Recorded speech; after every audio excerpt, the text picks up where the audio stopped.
Good, we don't either. Hey, everybody, welcome back to another episode of Sips, Riffs, and Flix. And this is your co-host, Brandon. And I'm Kevin.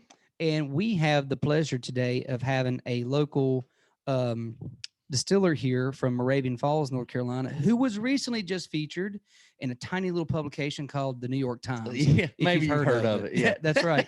So welcome to the show, John Holman. Is that right? That pronounced right? From Holman Distillery. Yeah. Thank you very much. Appreciate you having me. Yeah.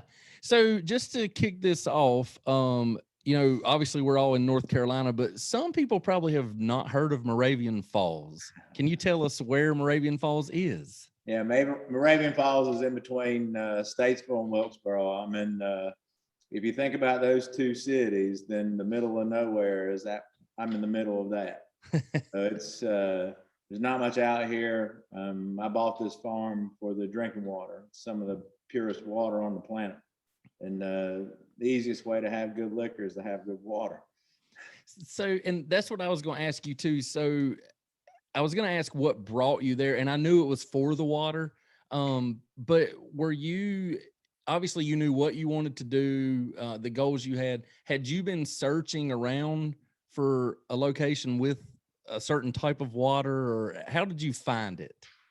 So I've been in the alcohol business now for almost 21 years. So have we, just consuming. Well, I was doing that too. I've had my fair share. I love alcohol. I love booze. And I love the nuances of all of it, particularly just the ins and outs of it. My background is from the wine business. I've been in the wine business for the majority of my life, and then came over to the spirit side for the winery that I worked for in the last part of my career, and that opened me up to spirits. And what I found was the education behind spirits is way lacking from what wine is, just for the average person or consumer. There are far more people that have a little bit better understanding of what wine is, particularly over what spirits are. So I got married now about 7 years ago, and when I ended up getting married, I was working. I never thought I'd leave the winery I was working for. I enjoyed my career, and I still respect them very much, and it molded who I am and what I'm doing today. You have to have a address to start your federal permit. You can't just start your federal permit and then pick a place. And so when we decided to start the distillery, I started looking. I was living in Fort Mill, South Carolina at the time, and we started looking inside Charlotte. I wanted to start my distillery in North Carolina because of the retail system here and the way just the way it was set up. No matter what fluctuations go, it's a little bit slower in what's called a NAPCA state or a government-controlled retail system. So as I was looking and trying to find a place, I couldn't afford to take, $30,000-$50,000 and light it on fire basically by renting a building and work on manipulating the equipment, because I didn't have a whole lot of equipment, still don't have a whole lot of equipment. But as we started looking at, the only way you can live at a distillery is if you have a farm distillery. It's the only way the federal government will give you a permit.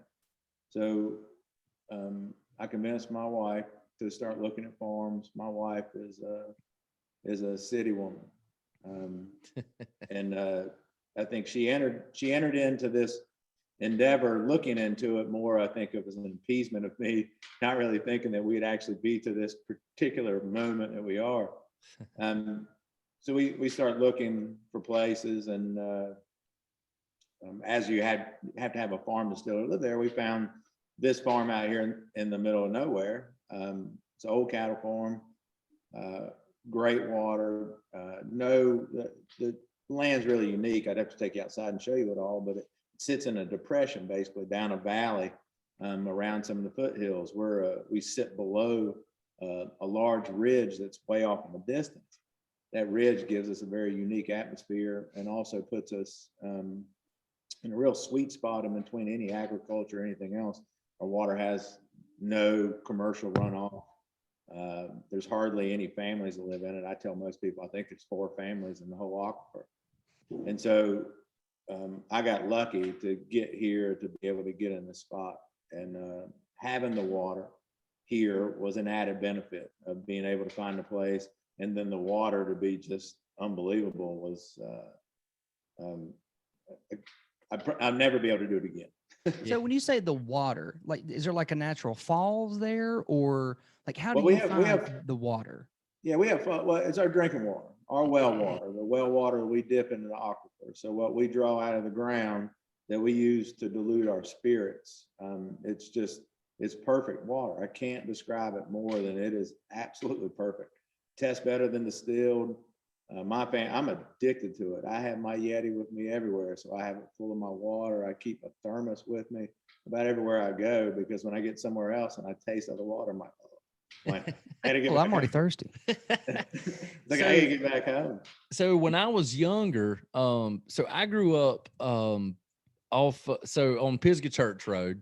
So when you're going, up 115, you get to Damascus Church, I grew up right over there. So where you live was actually owned by our buddy Bo, his family, which I've known my whole life. But when I was little, there used to be like a picnic area that was set up out there, and families would go and you would sit by this. It was almost like a pond area, but the falls were coming down. So when I was younger, my parents would take me there. So I've not been there since, though. So I don't even remember what it looks like. But I have been out there, so I know exactly what you're talking about. Yeah, I've been out there once. That was my first hunting excursion, and it didn't last very long after I lost feeling in my toes. And I said, "To hell with this! I'll see y'all at the house." So I went and ate bacon and eggs.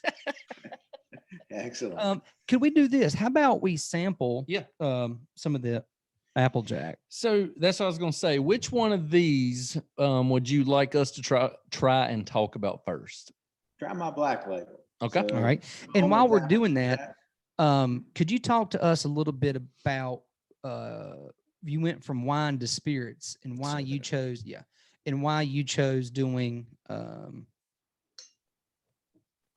the cider and Applejack and that whole kind of story. And then let me ask you this too, real quick. So we have some ice in here with us. Should we try this just out of the bottle like it is? Should we put some ice to cool it down? What would you recommend?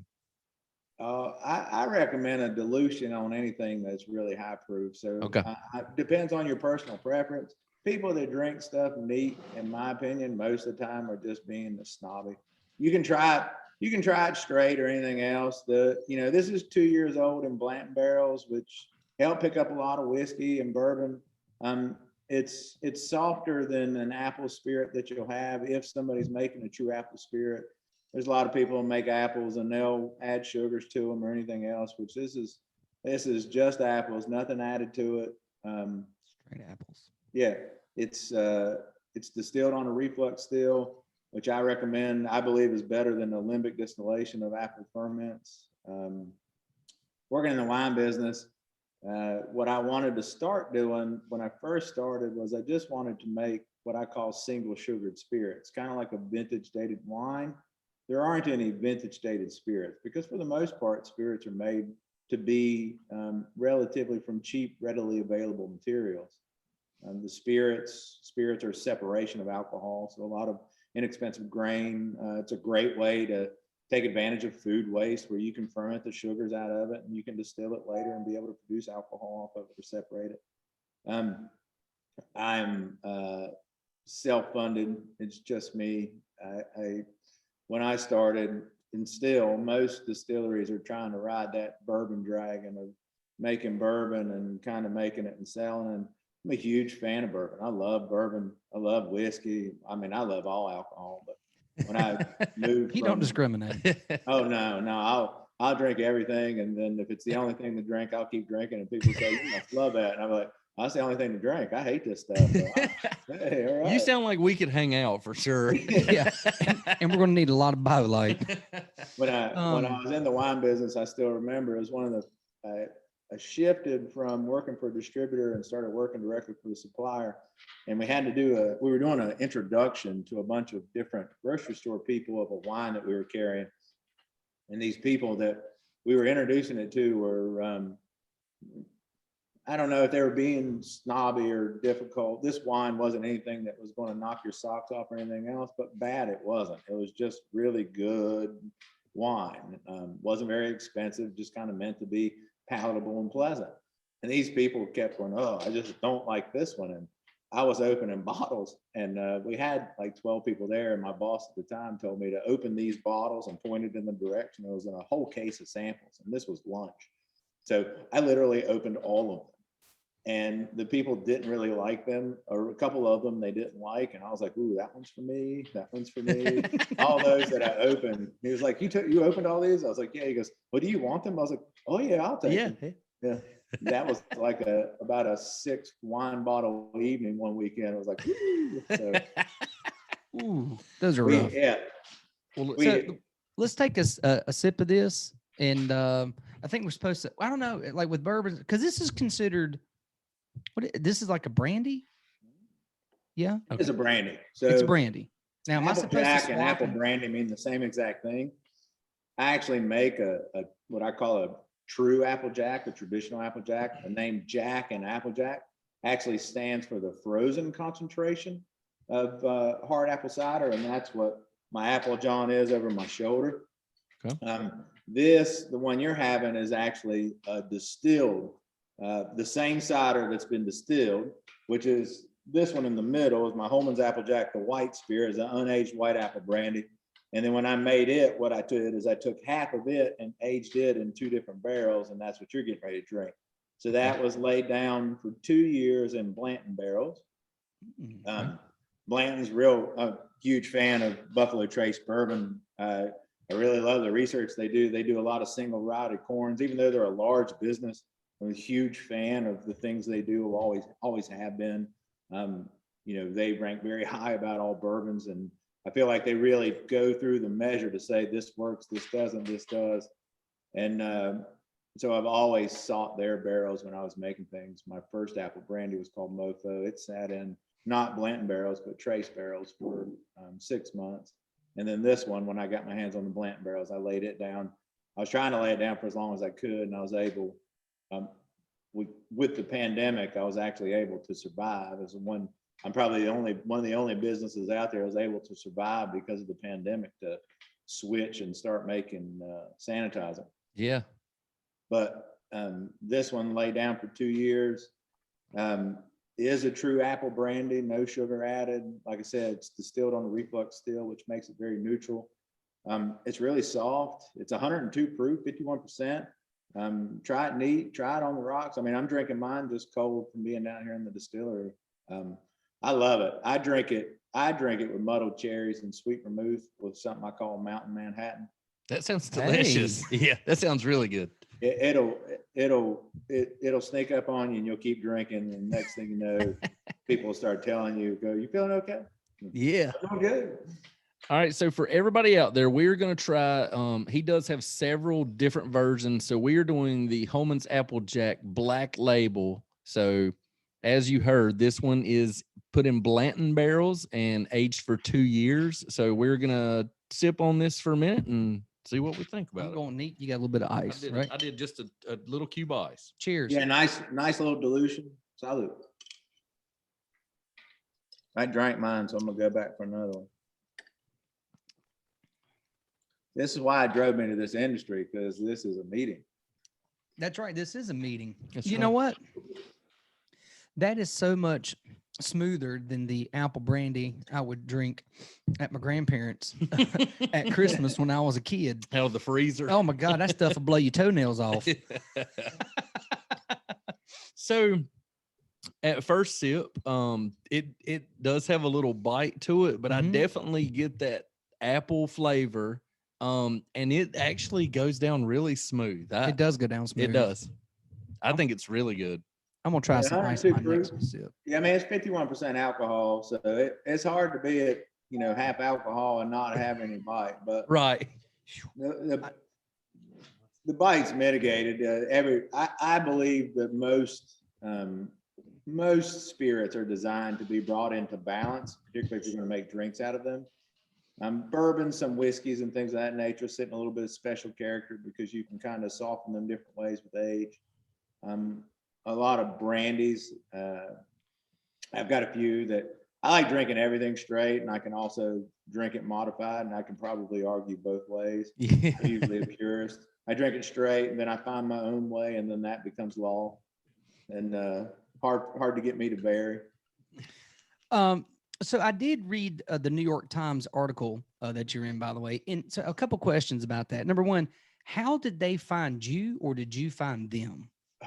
Yeah, so I was sitting down here and just going through work, and I got a phone call, and the lady called me, and she introduced herself. I missed it at the moment. She introduced herself, and she told me what she was going to do, but I'm a one-man show in the distillery, so when I'm running around, usually the phone's ringing. I'm doing 9 million different things. Particularly if somebody introduces themselves, I figured I'll be able to catch back up and go, all right, who, later. And so she asked me a couple questions, and we spoke for probably 30 minutes about Applejack. And she goes, all right, so I'm coming down for a tasting. I was like, okay.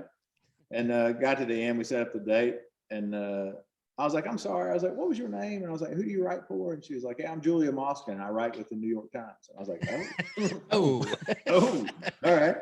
And then she came down, and I gave her the same tour that I give everybody else. I tell them about why I'm here and what I do, particularly so she was writing a story about Applejack. Mm-hmm. And I am the only commercial producer of traditional Applejack on the planet. Nobody makes it but me. It's an opposite of a distilled spirit. And that's my Applejack. And so that's the hook that got her here, because she's writing a story about Applejack, and I'm the only one that makes it. And so she called me and asked me a bunch of questions about justifying being the only one to make it. So I walked her through what it was and why I make it, as far as the history of it. And she came down, had a lot of good questions, asked me a lot, and got to the end, and she was real nice. She was like, I'll buy one of everything. And then she was leaving, and I was like, so are you going to write the story? And she goes, yeah, I'm going to write the story. She goes, I'm going to send a photographer over. And I was like, great. Well, still thinking, I was like, oh, we'll see. I've had plenty of time to go, all right, well, now I'll see what happens. Photographer came, and then she followed up with me and told me when the story was going to be released on, I think it's February 3rd, I think is when it came out. And from that moment on, all of a sudden I had on my website a cart where you could kind of check out and kind of pick up at the distillery. I had to cut that off because I was having all kinds of orders. Wow. And I can't ship to any states. I can ship to DC because it's not a state, but shipping spirits and selling spirits is a very difficult animal. Yeah. As far as I'm concerned, every state is a different country, because every state is how I have to deal with their retail laws. So if somebody orders it or wants it, then I have to go through it however someone sells it there retail. That's why, if you're in North Carolina, you can get any of my stuff at any liquor store. You just got to get them to bring it in, which isn't always easy. But luckily, the North Carolina system is really customer focused. They try to be. They have flaws. But as far as a retail system goes, a government controlled retail system, I don't know if you can beat it. And for those folks here locally in Statesville, you can go to the ABC store and pick these up. I was there today, and like a schmuck, I didn't realize that Applejack back there was you, and but I couldn't really see the label. But I'll be going back to pick that up. So that one, so the Applejack, that you have to have it back on when you try it. Absolutely. It is acidic. It's sour. Oh. You taste it. It looks like brown liquor. It does not taste like brown liquor. It is the opposite. It's a concentration, not a distillation. Good job, Brandon. This is an old-timey way apple orchard owners would actually preserve their apple crops, because all spirits, everything that you have, vodka, brandies, and all of those, way back when, those were all waters. And when you say waters, they were safe to drink. Anything, you're thinking way back in time, obviously, you didn't have water. You didn't have potable water. I mean, shoot, today you don't even have a lot of potable water. The Americans in this country, we're fortunate. We have water fountains everywhere, water in all kinds of places. If you travel to other places, you don't see that, because drinking water is a prized possession, particularly good drinking water. So the way the common person would be able to get around that was they'd have spirits. Anything that was fermented is purified by fermentation, because the chemical process creates heat, and that gives you a safe beverage. Well, in this country, apples were the sugar that was used for everywhere. I'm sure everybody, even in the article with New York Times, she mentioned Johnny Appleseed. Johnny Appleseed planted apple trees up and down the East Coast. They didn't plant apple trees for eating apples. They planted apples for alcohol because of its rich sugar and a way of, easy growth as far as in the Northeast of this country in particular, up in the colonial times. Well, they would take all their apples and they would ferment all of them, because anything that was fermented that had alcohol, again, it was purified by fermentation. So every man, woman, and child in this country drank hard cider. That was the sugar. It was readily available, and that's what they had to produce into alcohol. Well, just as we're coming in now into warmer and warmer months, the problem with hard cider is it'll get warm and it'll go bad. So a low-tech, easy way that they would do is they would take their, after they would ferment it all, they take their hard cider and stick it outside in the harsh Northeast winter. When it got really, really cold at night, the water within that mixture would turn to ice and float to the top of the barrel. All winter season long, they would push the ice off. And as the liquor keeps kind of dripping down, because it won't freeze, kind of like if you think about an 80 proof vodka, when you put it in the freezer, it doesn't freeze. It'll just get a little bit more viscous. That same process will make that Applejack get more and more concentrated while you're pouring more and more water off. At the end of the winter season, what is left is Applejack. This, my Granny Smith's getting a little bit older. This color took on a pectin haze. The color is all apples. Nothing happened to this other than this is a concentration of hard apple cider. So this is all the organics, all of the good stuff of the apple concentrated with the water removed. When you consider apples as for alcohol, I essentially equate them to three things, and that's acids, tannins, and sugars. If we convert the sugars into alcohol, now the apple is acids, tannins, and alcohol. We freeze it, we concentrate it, we pull the water off of it. Now we've concentrated the acids, the tannins, and the alcohol. So that ends up being my dark bottle Applejohn's 19.8% alcohol. It's almost 40 proof. The reason that one is actually in a dark bottle is my first version of Applejohn was my blue label is also in a clear bottle. That one, I worried about when I first made it, I worried about photochemistry going on, that light being in it. So my second version, my Applejohn is a beer bottle. So it gave it sunglasses just in case. I haven't had any degradation over lights I haven't worried about. And if you open it, it's got a cork on it. It's supposed to look like, I don't know if you remember, watch the old whiskey kind of cowboy movies. Somebody go in, the guy would bite the cork off. And so that's what the package is.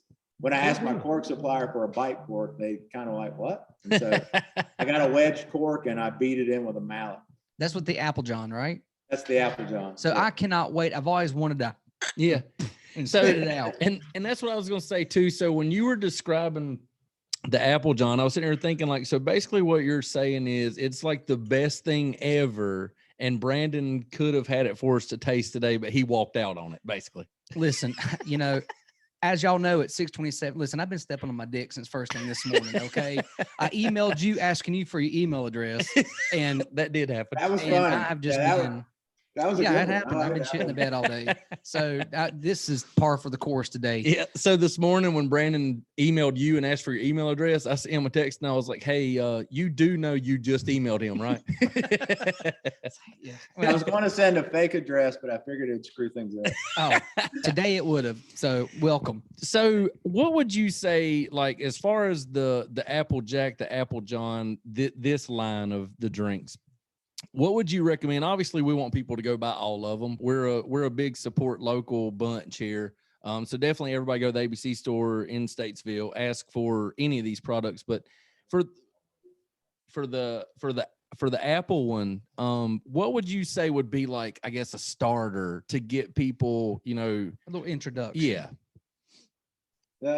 Well, the Applejohn's real easy to use because it's sour. So if you have it straight, it's super sour. It's not meant to be used straight. It's a concentration. So it's actually in a form that needs modified, in my opinion. Try it straight, get it cold and try it straight first. You may like the sourness of it because of the concentration of the acidity. If you do, you're in the small minority. Most people like sweeter things, and that's how you balance acidities with sugar. So my Applejack is best in a Jack Rose cocktail. Okay. Jack Rose cocktail is one of the oldest cocktails on the planet. It's one of the 6 original, if you're diehard mixologist looking back at history of cocktails. And it's such an old cocktail that it's originally described as a 3 sour cocktail. Everywhere you go now, with the exception of people that actually pour Applejack, they'll make a Jack Rose with an apple brandy. And as you're drinking, that apple brandy is not sour.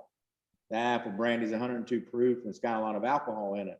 And so the Jack Rose made with apple brandy or made with Calvados is different than the Applejack or the Jack Rose made with my Applejack, because as an original 3 sour cocktail, Applejack sour, the other part is grenadine, and grenadine is sweetened pomegranate juice.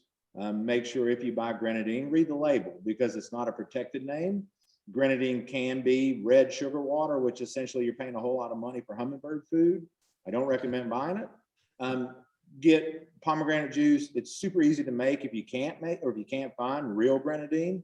Get pomegranate juice 1-to-1 with sugar, boil it with an orange peel, pull off the orange peel, store it in the freezer. It'll last about 6 months. Wow. Use that with a splash of lime, shake it over ice, shake it real well over ice, because you want to get some water back in it, and then serve it over ice. It's awesome.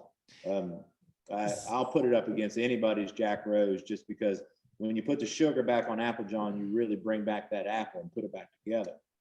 The cocktail you're having, since I love whiskey, I love bourbon, and I don't make it because everybody else on the planet's making it. And since I'm small, I don't have any other money to be able to market. It's difficult. Even so, what I did, instead of having to market myself a different bourbon, I decided to make something that's been dead over 100 years. And I figured that this was a better path. I don't know if that's very smart yet, but the one that you're drinking, the Black Label, I like it best in what I call a Mountain Manhattan. Muddled cherries, sweet vermouth, put it to taste. I usually do 2 parts the Black Label to about 1 part sweet vermouth over muddled cherries. Stir it, don't shake it over ice, stir it over ice. Yeah, that one will sneak up on me. We've got to start making cocktails, man. We do. I'm missing a part of life that I don't ever make a cocktail. I mean, never. I'm a big cocktail fan, and so that I don't forget, will you email us your recipes for these cocktails, so that when we post this, we can also share those, Sure. and get people to go shop and try these cocktails out. Because I'll do you one better. You can post the info@alcoholery.com. That's my email address. Yeah. I'm a certified specialist of spirits. This is Okay. an organization, an honorarium after taking a test and doing a lot of studies on spirits by the Society of Wine Educators. I love spirits and I love questions. If your people that you watch have questions about spirits, about why something's called what it is, why it's made the way it is, what does this mean? What does that mean? Email me. I'll be more than happy to try to, if I don't know it, I'll find out. So I love questions that I don't know. Yeah. I can be hard to stump sometimes with as much ability as possible. Well, we will definitely send people your way. So everybody feel free to email with questions. I was going to say real quick, and then we're going to try this vodka. Today, they didn't tell me what the drink was called, but when I told someone that we were interviewing you, they told me about the grenadine and the lime mixture, and they characterized it as being dangerous. They were like, it's very dangerous and good. So I've got an idea that I'll tell you guys after the show that I think is going to be fantastic if we can pull it off. Okay. Which I think is going to be pretty easy. Yeah. We know somebody. Yeah. Real quick too, before we grab this this vodka, why do you think there has been such a boom and an interest in cider production and consumption in the last, say, decade or whatnot? Because I'm someone that I've never had a cider. Sure, that's the easy one actually. So my Applejack is, there's a reason I'm the only one on the planet that makes it. It's a truly American spirit. It's the only spirit invented in this country. It is different, and it was killed because of Prohibition. And killed because of Prohibition is simply because January 16th, 1919, when Prohibition was enacted, you have to consider that Prohibition was a religious movement, it's a temperance movement against alcohol. At that point in time in this country, like I had said earlier, apple trees were the sugar to produce alcohol. Just like we're getting ready to produce vodka, the most common misconception with vodka in this country is that vodka is made from potatoes. And the reason that most people believe that vodka is made from potatoes, that vodka was invented, discovered in either Russia or Poland. They argue about who was first, but that whole region being the same, considered antiquity and history, their sugar was potatoes. Since vodka was invented there and it was from potatoes, that kind of stereotype became prevalent and prominent with everyone. That's what people consider it to be. And then, to me, there's a difference between EU vodka and American vodka, where that American vodka really should be odorless and tasteless. It should be something that has no taste, has no smell. And the reason is because anything that can be fermented can be created into a vodka. And so since anything can be a vodka, that kind of puts the end part of what is a vodka. The general education as far as what vodka is really can vary person to person. As far as, like I said before, they'll think it can only be made from potatoes. They get surprised when it's made from grapes or from grain or anything else. So the 148 proof vodka, and I'm sorry, I know you asked me a different question and I'm tailing off into vodka. No, you're good. You good. You steer the ship. All right. Yeah, I'm used to doing like hour tastings here, and then I'm always having to keep myself on. It's like, all right, I got to get back on the product. I got to run through these parts, or I'm going to run out of time in my next tasting's going to come up. EU vodka, the European vodkas and American vodkas have different definitions. In the EU, you're allowed a little bit of remnant, identifier, however you want to describe it, of your base, meaning that if I made a vodka let's just confuse EU. In America, your vodka should be odorless and tasteless, meaning that when you taste your vodka, after you have it, you should not be able to pick it out, meaning that you shouldn't go, that one's made from corn, that one's made from grapes, that one's made from potatoes, that one's made from this. American vodka should be, you drink it and you go, I don't know. If I give you 4 of them and you try all 4 of them, and then I get you to try to order them and who is what, and you try them again, the goal should be that you taste them all again and have no clue.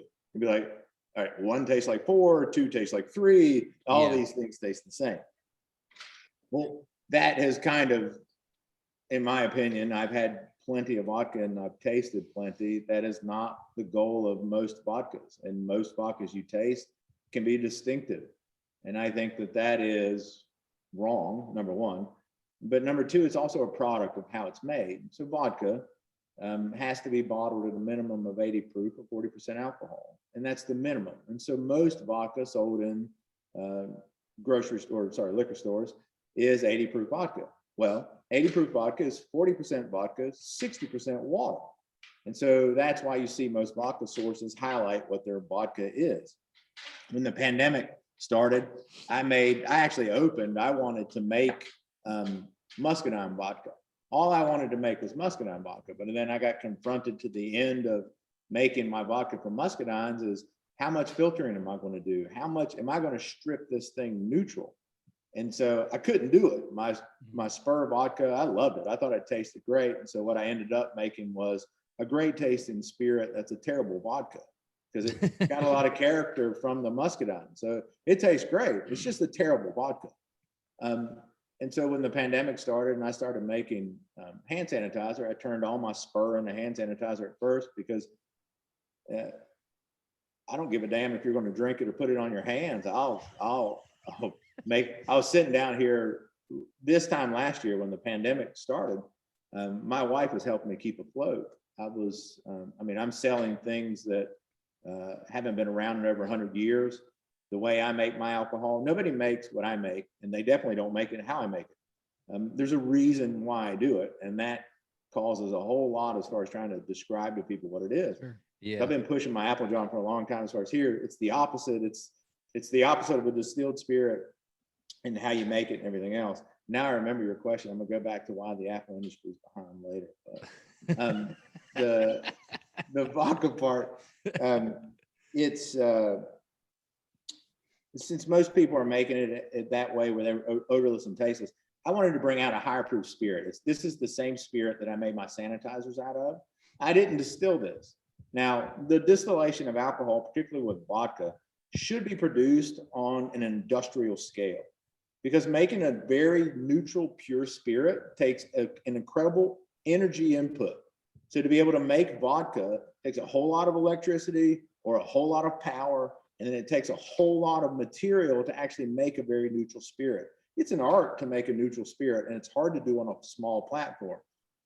When I started, I said I would never sell a spirit that I never produced, but then when I made my spur or anything else, the energy inputs that I had in it made the retail price point incredibly expensive.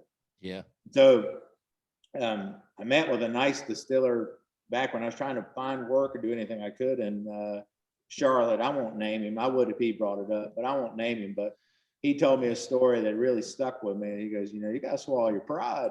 He goes, you can resell some alcohol and make some decent money. So when the pandemic started, when my wife ended up losing her job, I was sitting down here and I was watching on the news, and they came up and they were like, there's a alcohol-based hand sanitizer shortage in the country. And I looked around looking at pallets of vodka, and I was like, I wish somebody would call me. Yeah. And I made some little testers, and well, it turns out a few days after that, somebody did call me, and it turned out to be a federal agency. And I supplied the federal agency through the bulk of the beginning of the pandemic before the market actually ended up catching up. Well, as I was making this, and I was like, you know what, I'm selling vodka for your hands. I was like, I'm going to bring out another vodka to drink. And I think that most distilleries read the back of the label for people, and they'll tell you they should tell you where it's distilled. This was distilled in Missouri. Most places should tell you where their alcohol is distilled. If it's a vodka, number one, and it doesn't tell you where it's distilled and it's $20, I promise you they didn't distill it unless it's a big company. Right. So that's the only thing I'll tell you. So I took this. I wanted to bring out an odorless, tasteless vodka. Vodka comes from the word voda, which means water. It really should be and taste like water, meaning that no experience, no taste. You should be able to have it, and then it goes. In the state of North Carolina, the highest proof alcohol you can sell is 151 proof. I did not want to get confused with rum because of alcohol education. Even at 151 proof in this state, too many people be like, oh, it's rum. And so I wanted, since 151 was the max, I was like, I'll bring it out at 150. And I was like, my road, Brushy Mountain Road's 148 turns and 14 miles. So I brought it out at 148 proof. That's cool. So this is 26% my drinking water, which is, like I said, perfect water.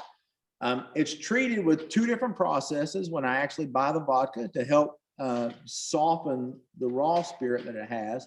And then my water does a good part of this. So when you taste this, you'll notice that it'll pass over your tongue and you will not have an experience with it. However, when it hits the raw virgin skin in the back of your throat, you will know it's 148 proof. Oh yeah, we're about to have an experience. But even that, it will pass. And after it passes, you'll see that it's odorless, it's tasteless. So the goal of this is if you have something, and I equate it to most people, let's say the summer season, you grow the best watermelon on the planet, you want to make watermelon cocktails. You want that watermelon flavor to be up front in the flavor. You don't want any vodka to be part of it. And so you would use mine. Mine is real easy to use in that you use it in half measures.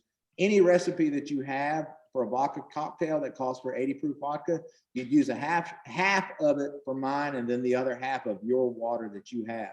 I tell people, stop buying water at the liquor store, because this is the way you can get your vodka you really shouldn't taste it. So Well, it makes sense. So on the bottle, it says something about easy use.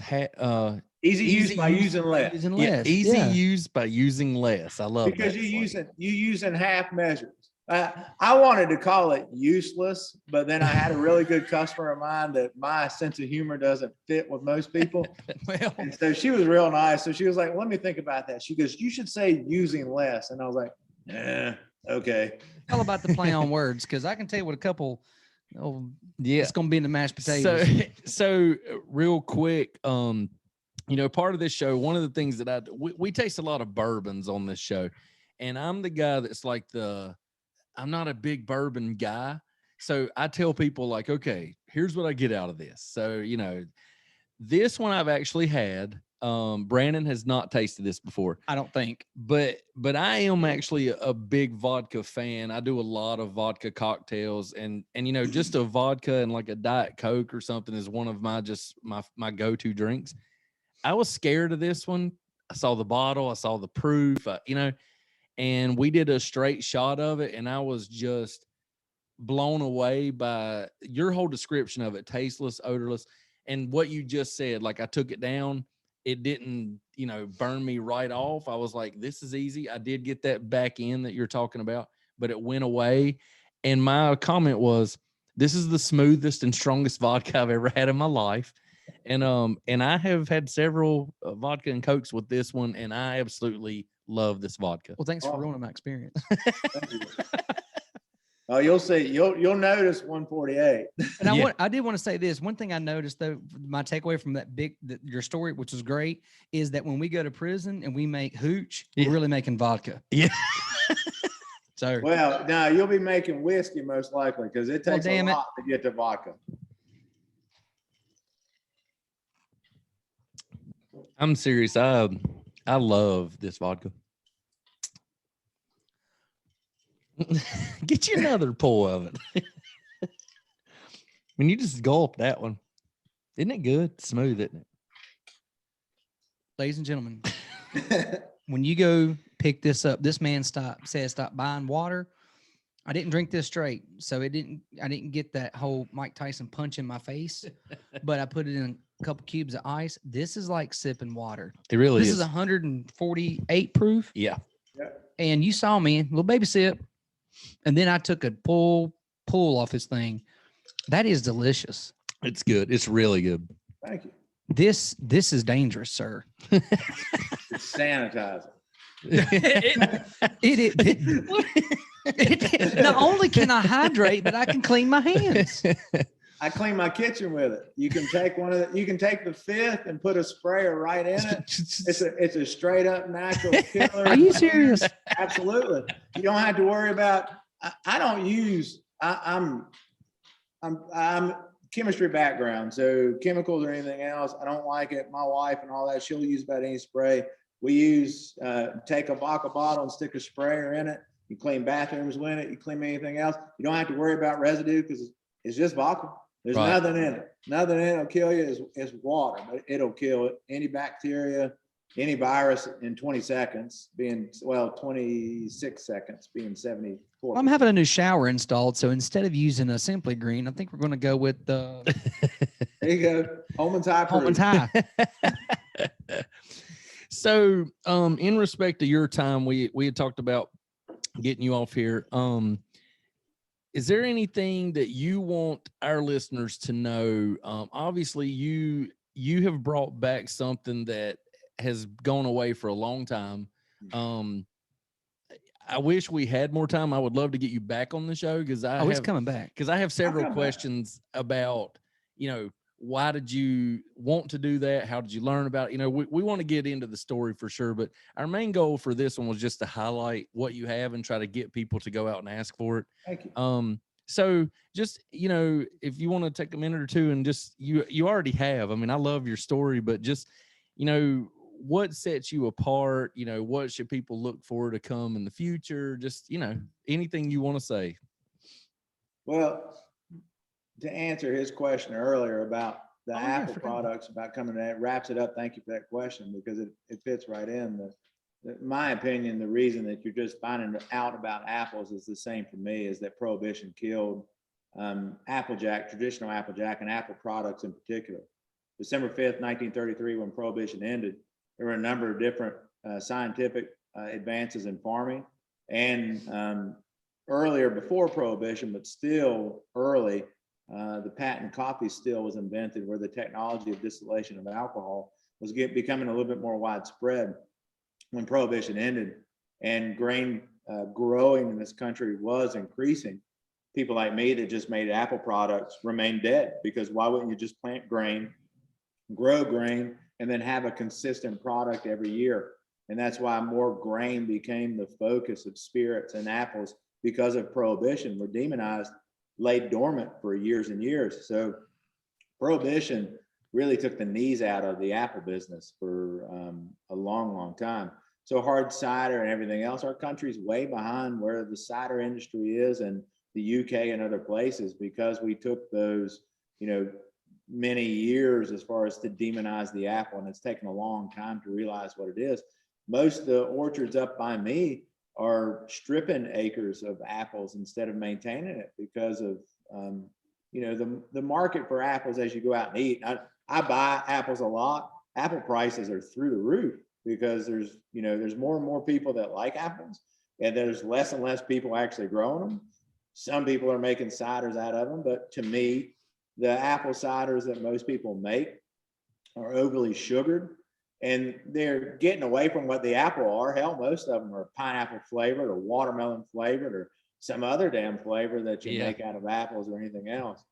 The French have done a great job as far as making apple brandy, but everything that's been made in the past can be improved. And I believe that most of the way apple brandies are made, I think, are made incorrectly.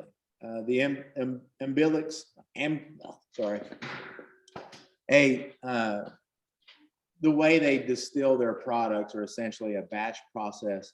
The alembic still process, which you'll see most distillers highlight, is a batch process where you kind of run a product through. And with grain distillation, since y'all taste bourbons, you'll have people that'll talk about having thumpers or doublers as far as being able to double the alcohol production, which we can get deep into how that is actually multiplied and how you actually separate the alcohols.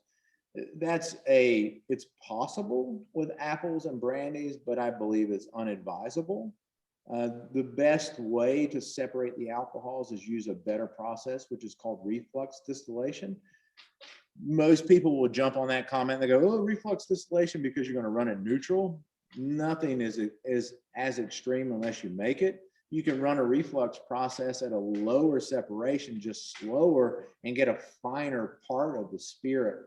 And so my goal into the future is I'm going to end up with a better lay down program of my apples, my distillation of apples, which I'm going to expand. My Apple John's my first and foremost fractional concentration of hard apple cider. I love Applejack, particularly the traditional one. It has all the goodness of apples with a little bit of alcohol that you get to put some sugar on. I mean, where's the bad thing? Yeah, all of really. those things kind of so when I started, I read a story about it, and that's how I began, because it was all the parts, a briefer part of the way I described it was laid out to me. And I wanted to start my distillery doing things different, because again, the only way I can compete is differentiation. Yeah. And I'm about as damn different as they can be as far as all goes. But it's a good thing. Well, yeah. If you go back and read my the article in the New York Times, I will tell you one thing. She ended the article, which I loved at the end of it. She put, "Nobody asked me what apple is." Mm-hmm. That was like the last line of the article. And what that came about from was when I started, I wanted to make muscadine spirits, and I worked my tail off on making it. The first person I went out to and I tasted all my muscadine spirits looked at me and said, "What's a muscadine?" And that comment kind of bent me the wrong way, because I put all this in and all. So I called a really good friend of mine, and he listened to me kind of whine and complain, and he's Southern like me. And he listened to me and he stopped and he goes, "Let me ask you a question. Has anybody ever asked you what apple was?" And I was like, he knows where I bought my farm and everything else. And I was like, "Oh, that's a good point." So that led me down the apple path. I'll talk forever. I know I told y'all so. No, you're fine. And I will tell folks who, because we have YouTube viewers and we have podcast traditional listeners. The one spirit you picked up that was behind you on the middle shelf does have a muscadine wine, to me, haze to it. It looks like muscadine wine. So when you were describing that earlier, I was going to tell folks that's kind of what it looked like. But to wrap this up, because I know you got a fire to go stoke. I thought the beauty of the article, to end cap it, not only about the apples, was that the same publication to come down to learn about you and the art and what you're doing, you're bringing something back that's 100 years old, is the same publication that called what you're doing a wicked beverage. So kudos to you, sir, for doing something right and bringing something old back. Yeah. And so congratulations. And it's an honor for us to have you on the show. And thank you for what you're doing. And this is not going to be, we're going to be on you. I feel like we need to have like a, I don't know, like a monthly discussion with you or something. I've got an idea. Okay. Yeah. So, real quick, everybody, he did ask you or give you his email, which is alcoholery.com. Feel free to visit, ask questions. Or Holman Distillery also. Okay. And Holman Distillery. Anyone in North Carolina, go ask for Holman's Distillery, Applejack, Apple John. Just ask for Holman. Yeah, if they ask for Holman's, all of my stuff pulls up with Holman's. Okay, so yeah, so just ask for Holman's. I just don't feel like you can go wrong. Just ask for Holman's. Here's the beauty part. This is a multifunctional beverage here because you can also drink it and you can clean with it. So this is wife approved, I feel for certain. It is, yeah, it won't be mad at all when you come home with it. Absolutely not. And we'll put all that stuff in the description too. We will. Won't smell you. Do me a favor, send me your email address and all this information, would you? Hey, can you send us your Zoom info too? We really do appreciate you coming on. It really is an honor. As I said, we're local boys. We support a lot of local things. We own businesses too. So I appreciate what you're doing. I'm glad that you came and joined us here in North Carolina and are setting up shop. And I'll do everything I can to push it for sure. Absolutely. All right, everybody. We appreciate you. Always support local and cheers. Yeah, cheers. Salud. Thank you, John. You're welcome. Thank you guys. Appreciate it.